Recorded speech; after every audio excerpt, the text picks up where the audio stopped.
Americans on the move. Sportsmen, businessmen, adventure or pleasure-seeking men and women from all parts of the country. On the move to other parts of the country, with very little else in common but their desires for freedom and mobility. But as their stories unfold, each traveler will share a connecting link, will become a part of a communications network that is, in fact, a lifeline. And each traveler, regardless of who or where they are or how and when they travel, will have a common rendezvous, and their fate will be in the hands of the federal agency responsible for search and rescue in the continental United States.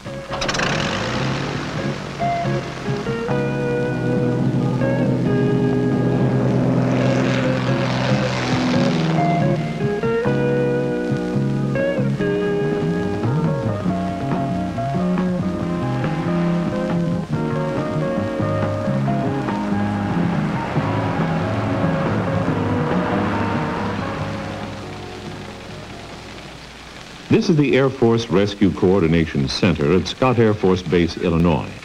The personnel appearing in this presentation are not actors, but are dedicated Air Force people whose coordination efforts are aimed at saving lives. An information request message, an INREC, comes from the Federal Aviation Agency.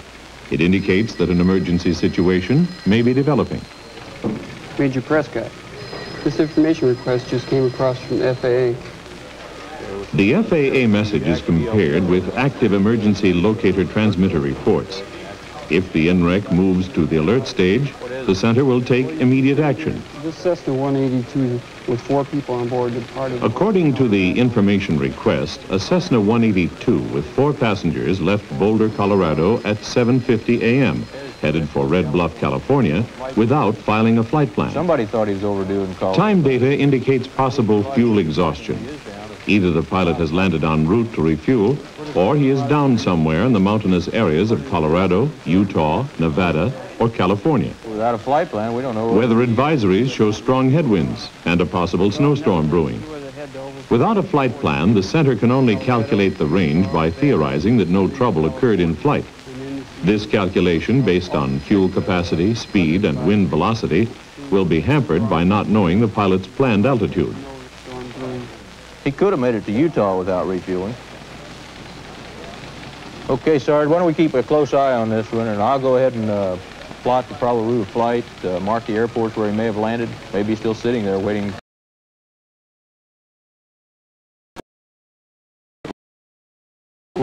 In the commercial registry so we can start a data file.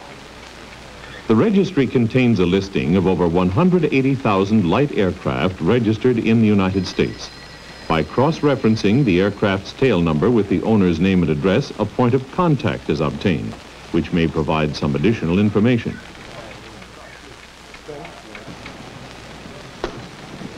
We just got an emergency locator transmitter report from a commercial airliner. He picked it up 40 miles northeast of Redding, California. This will be ELT incident number 1207.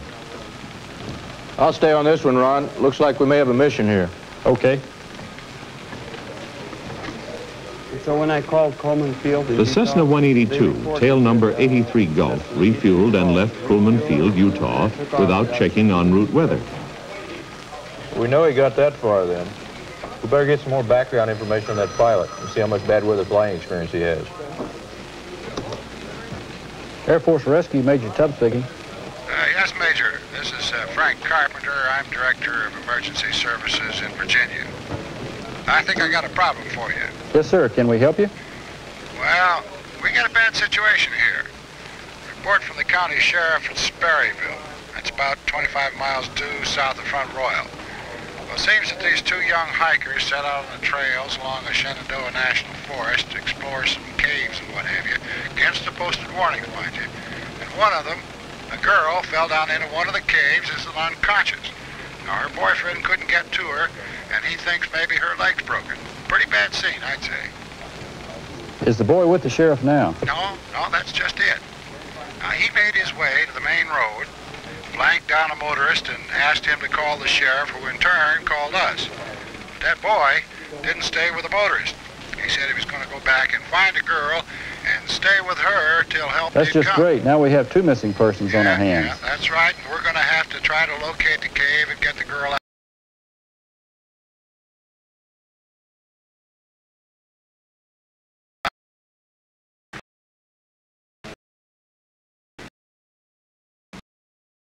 Okay, exactly what do you need?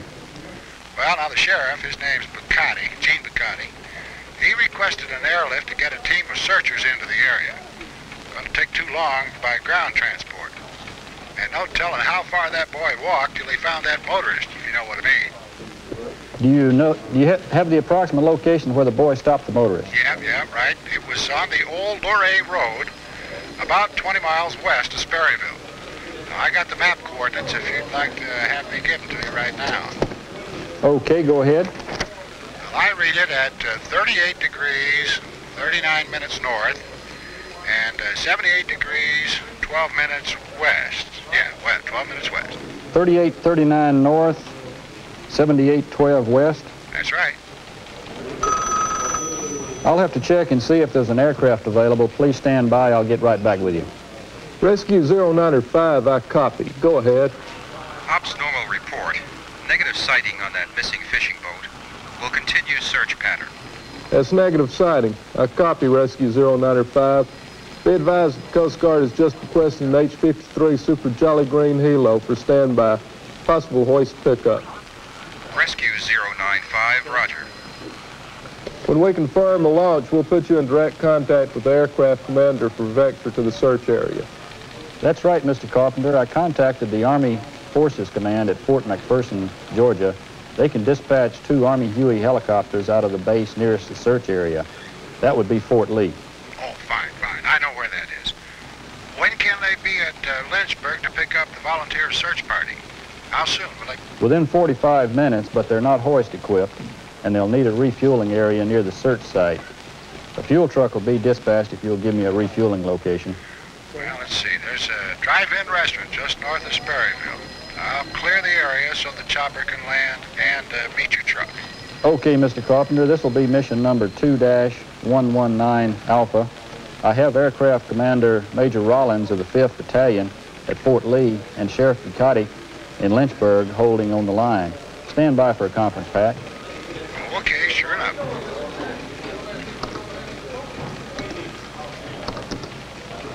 Go ahead, OES. Major Rollins and Sheriff Ducati are on the line. That's roughly in line with the other ELT. In the flight path of 83 Golf.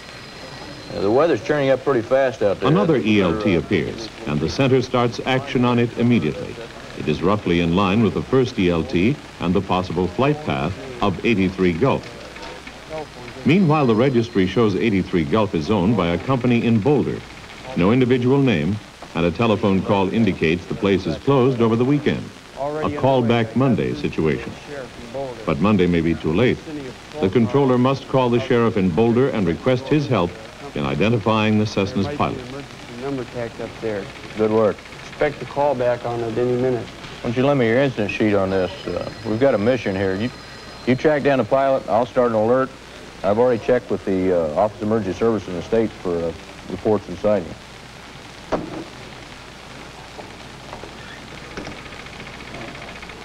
This is the RCC. Could you fix me up with a phone patch with the 41st Rescue Wing at McClellan and the Rescue DO, please? Stand by. Ops Center, Director of Operations. 41st Wing, Director of Operations. Sir, this is the RCC at Scott.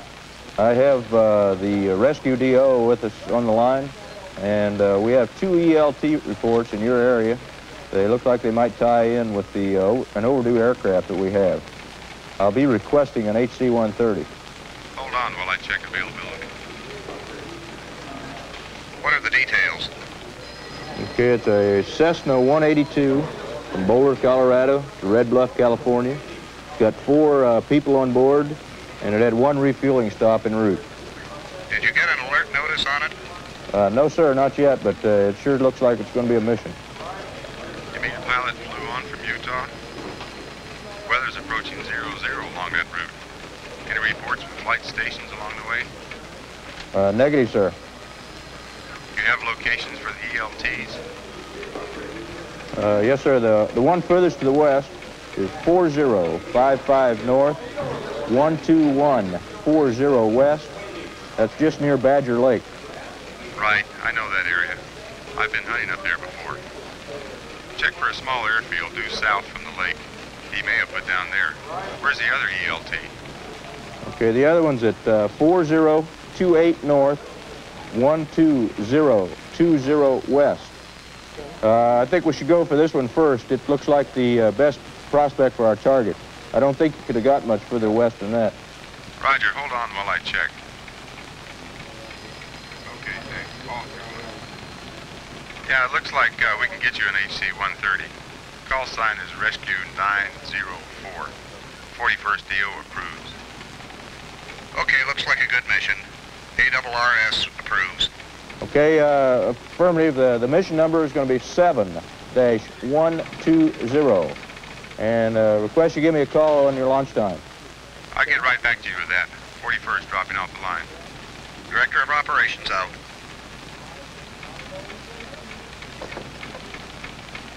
National Alert Warning System, Colorado Springs. National 1, this is the Air Force Rescue Coordination Center. We have a missing aircraft, possibly down. What is your addressee group, Air Force Rescue? It'll be Colorado, Utah, Nevada, law enforcement. The California Office of Emergency Services has already been notified. The aircraft description is a Cessna 182, tail number November 2583.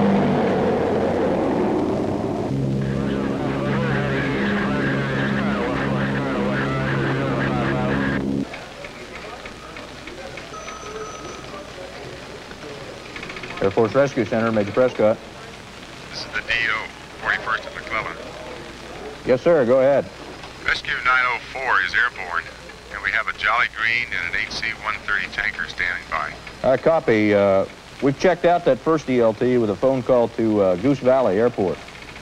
Yes, that's the one I meant.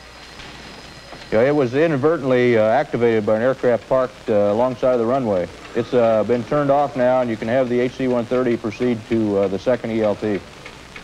Roger, RCC. I'll have the aircraft commander on 904 reach you via Scott Airways on HF radio. Thank you, sir.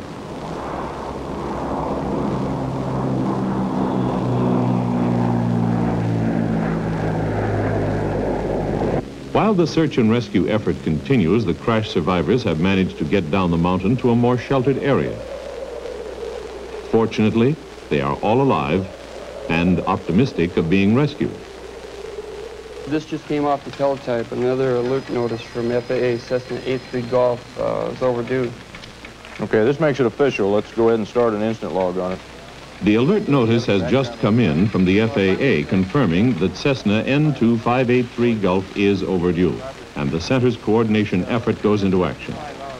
The airplane was borrowed by a company employee, Robert Henderson. He has about 65 hours of flying time and is not instrument rated. Henderson's boss says that he is the never-say-die type who would risk bad weather flying over mountainous terrain.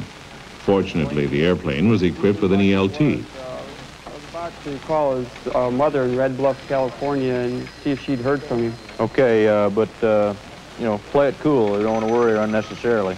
And meanwhile, I'll go ahead and pre-alert the Civil Air Patrol in the area then. Yes, sir, Sheriff Ducati. Major Tubbs is on another mission right now, but I'm briefed on it. Well, you can tell him that the search parties have been unloaded. We got all of our equipment ready. The refueling truck is on the scene. We're ready and can leave anytime. What about the medics? One's on the helicopter, one's with the ground party. Good. Listen, we're going to need more help. We're going to find those kids before dark. It gets pretty cold down there. Can you give me some Civil Air Patrol assistance? We can try, Sheriff. I'll connect you with the CAP in Roanoke. Yeah, sure. That'll be fine. They should be able to get their ground teams together, too. Any chance of getting some dog teams out here? Sure come in handy. It'll be dark by the time we airlifted them in, but we can put them on alert, pending your progress. You can have them by the first flight in the morning. Anything else you need? We can sure use a little luck. I'll keep you informed. Sure thank you a lot. Roger, Sheriff. We'll have a crew change here in less than 2 hours, but they'll be briefed on the mission. Okay. Stand by for a patch to Roanoke CAP. Thanks a lot. Yes. Is this Red Bluff 5874? Yes, it is. Well, I've been trying to reach this number for a while, ma'am. Is this Mrs. Henderson? Yes, When an who's airplane this? is overdue, the center often contacts members of the pilot's immediate family. This is only done to obtain information that might assist in determining possible locations of the overdue airplane.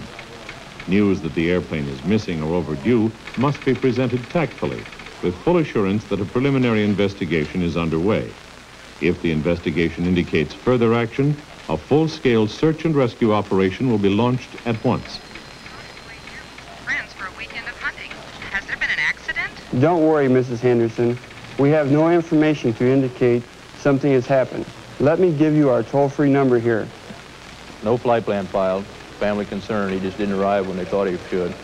The Air There Force is a couple Rescue of Coordination Center is a 24-hour-a-day operation, and the afternoon relief crew is now being briefed on the missions in progress. Mission 120 Major is Prescott becoming is very briefing big. the oncoming crew of the aircraft mission and indicating the family members contacted and the concern of both relatives and friends. Gentlemen, this is a briefing on mission 2-119.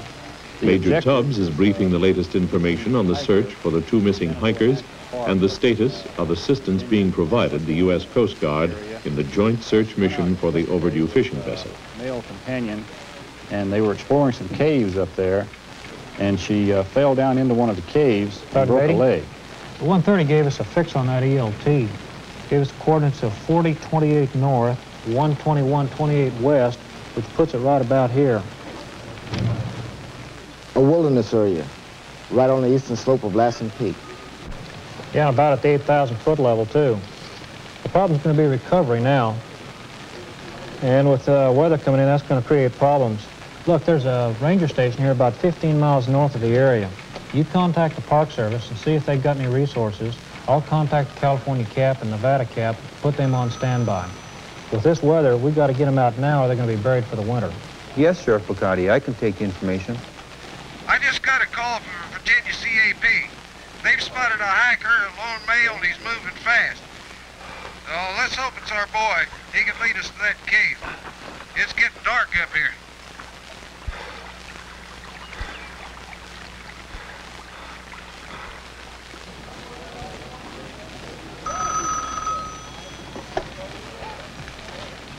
Good afternoon, Air Force Rescue Center, Sergeant Beatty. Yes, this is Sheriff Picotti. We have a find. One of the helicopters set down near the trail and made contact with the boy. The ground team was directed to them and they found the cave. How's the girl, Sheriff? They're bringing her out now. I understand she has a broken leg and mild concussion. Think she'll be all right, though. The boy's being treated for exhaustion. If they had have hiked by the rules and obeyed park regulations, they could have avoided all this trouble. Copy, Sheriff. We'll be taking her to the Fort Lee Medical Facility before transferring to our private hospital. We'll mark this mission as saved. That's the way I like 'em. Thanks, Air Force Rescue. I'll file a report and send you one of the copies.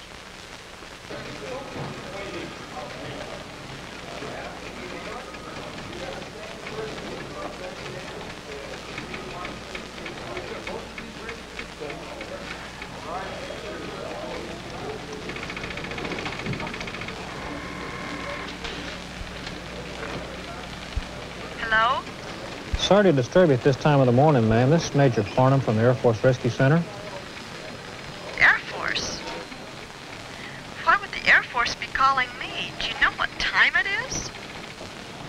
I realize, ma'am, it's pretty early out there in California, but we're working on an alert notice from the FAA regarding a flight between Bakersfield and San Diego, and the flight plan indicates that the aircraft is overdue.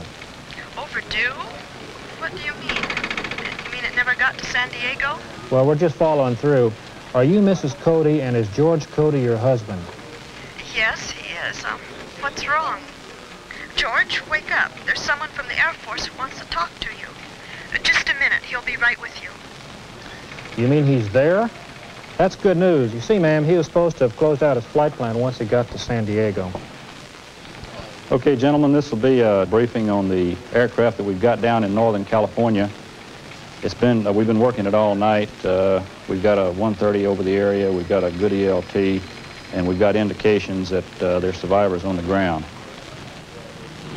The 130 has been orbiting the area all night. It'll be sun up there in about 90 minutes, and the H-53 can go in. Do you still have contact with the survivors? Yes, sir. Someone down there really knows how to use that ELT. When they heard our C-130 circling overhead last night, they started turning it on and off in response to our radio calls. Apparently they can receive but cannot transmit. Evidently, they worked out a simple code, so we know they're all alive. With the pilot, we think, being injured. We don't know how badly. Now the weather's moved out of the area, and the Civil Air Patrol can get in under the overcast. When they spot the wreckage, they can direct the H-53 and the ground teams in. It'll have to be a hoist pickup. No way to get a ground party in there on time. And we don't want to drop supplies. They might get lost in the snow, or it would endanger the survivors trying to go after them. Okay, contact the 130 aircraft commander. Advise him the CAP aircraft will be coming in. The C-130 will be on-scene commander and assign search altitude to ensure aircraft separation. The CAP will contact him on 123.1 as they enter the area. Right, Colonel Breveldes. And better get out an ops message to alert all military VFR low-altitude training flights that will be affected by the search. Good mission on that cave rescue. That girl's really lucky. It's a good thing the weather held out, or she might not have been so lucky. One night in that cave. And one night on the side of that cold mountain.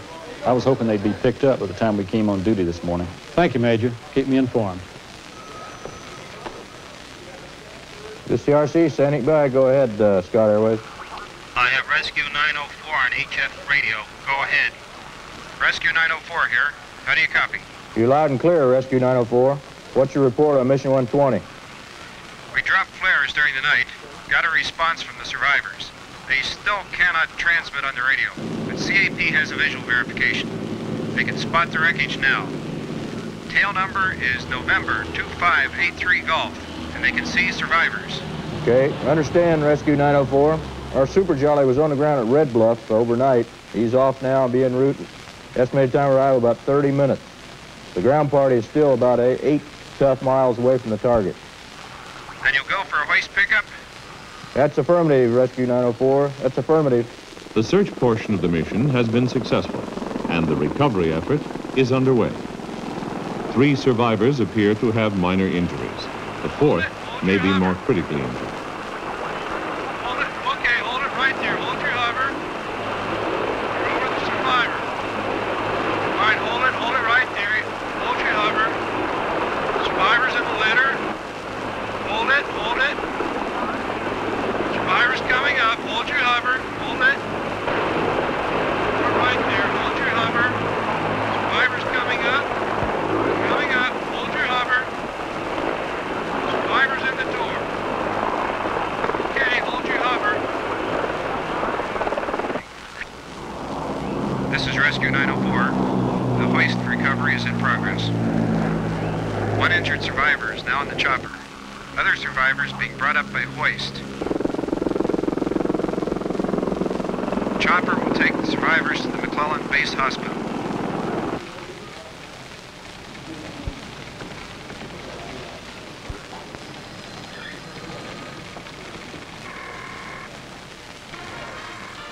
Yes, who is it? So, Mr. Henderson, this is Air Force Rescue Center. They have some good news for you. They've located your son, and the helicopter is picking them up now. The Air Force Rescue Coordination Center coordinates all types of emergency search and rescue efforts in accordance with their motto, "These things we do that others may live."